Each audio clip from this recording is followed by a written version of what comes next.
On Halloween, it's fun to think about spirits and ghosts. But for some people, hauntings and paranormal disturbances are all too real. Joining us today is Nicole Hall and Angel Ortiz, the co-founders of Connecticut Soul Seekers. Thanks for having us. Wow, this is kind of cool. Yeah. Is this your busy time of year? Or is this all year round? Absolutely, absolutely. This time of year it's nonstop. All right, so how'd you guys get started in this paranormal research? Well, I've always had an interest in it. I had a lot of experiences growing up. Told Angel about them. Angel used to kind of think I was crazy a little bit. I know people must tell you that. How do you respond? You know what? Everybody has their own hobby. This is our hobby, and we choose to do it and help people. Angel was actually a skeptic. Yes, I was a skeptic. When she first told me about the paranormal, I thought she was crazy, like she was saying. I never believed in ghosts. I never had a reason to believe in ghosts. Then recently I lost someone that was very close to me, my mother. And ever since she passed away, I started questioning myself, what really happens after we pass? And I turned to Nicole and started asking her about her beliefs in the paranormal. And she was sharing her knowledge with me. Wow. It just kind of went from there. And you do some nonprofit work. Oh yeah, we do a lot of nonprofit work. Well, first of all, any investigation that we perform is always free, and we also do other things to help in the community. Like right now, I'm an extreme couponer also. So we've actually, us and the other group we work with, CPAIR, we've been collecting and stockpiling a bunch of stuff that we want to donate around the holidays to needy families. Oh, go ahead. All right, Liz, really quickly, how do people contact you if they want to get something investigated? They can go to our website, ctsoulseekers.com, or they can call us at 203-632-5214. All right, and you guys brought some tools with you. Yes, absolutely. Tell us about this.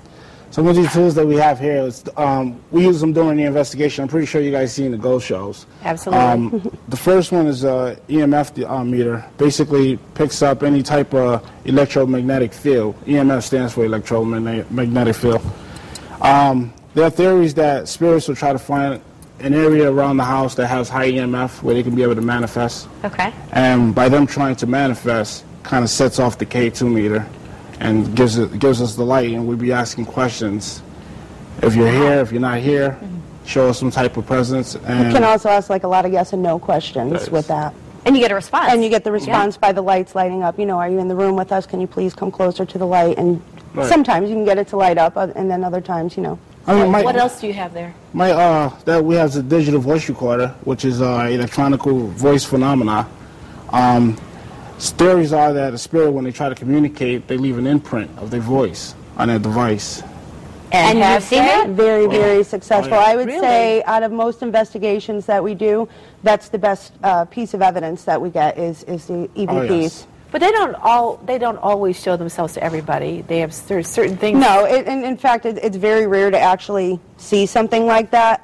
That's, like I said, a lot of the time it's electronic voice phenomena that we get, and that's usually our best pieces of evidence. Yes. We have some video that we want to take a look at. Really startling video, actually. No ones. All right, describe to us what we're looking at.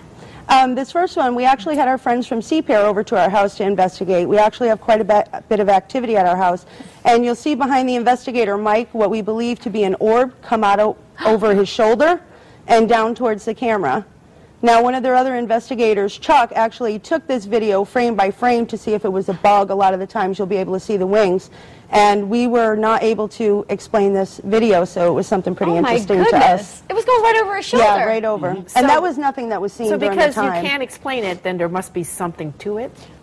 We hope that there is. I mean, you know, if there's anybody out there that can give us a valid explanation, we would love to hear it. You know, we're always open to suggestions, but it was just something that we found pretty interesting, not something we see all the time. So you didn't actually see it while you were there. It came up on the video after. Yes. Right after, yes. Absolutely. Let's take a look at the second one that we have here.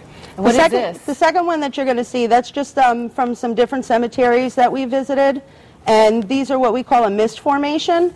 A lot of times people believe that this is something that'll form when a spirit is trying to manifest So you were actually, both of you were there? We were there. This is not, a lot of the times with these misformations, you won't actually see them, but after you take your picture and you review back, you'll actually see it. You ever get scared? Did Not really. You out at all? Not really. I'm actually kind of like waiting for that experience. One time I took the picture and the flash, Nicole actually seen the mist. Yeah, there was a couple times we were able to see it in the flash of the camera.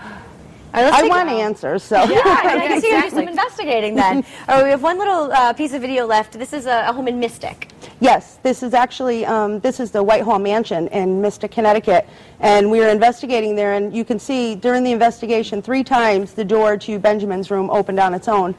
And there's also a clip in there where Angel's trying to recreate the door opening by jumping up and down, and we weren't able to get it to open again. Nicole was actually downstairs reviewing actually looking at the monitor that has 9 cameras, because we have 9 cameras throughout the whole place. And as I was doing the investigation in the room asking questions, Nicole called me on the radio. She said, Angel, did you guys say anything crazy? Because the door is now opening. Now, actually, I said, doors opening, doors opening. Yeah, remind you, it's pitch black in there. The only thing you can actually see it through the camera that I was using. Yeah, because of the night vision. And there's no chance that it's wind or anything. It was really... No. We all things like that we test before we actually start an investigation. We go around, we take base readings of the house so we know what's going on. Interesting Angel, stuff, thank you very much. And Nicole, thank you so much for the information.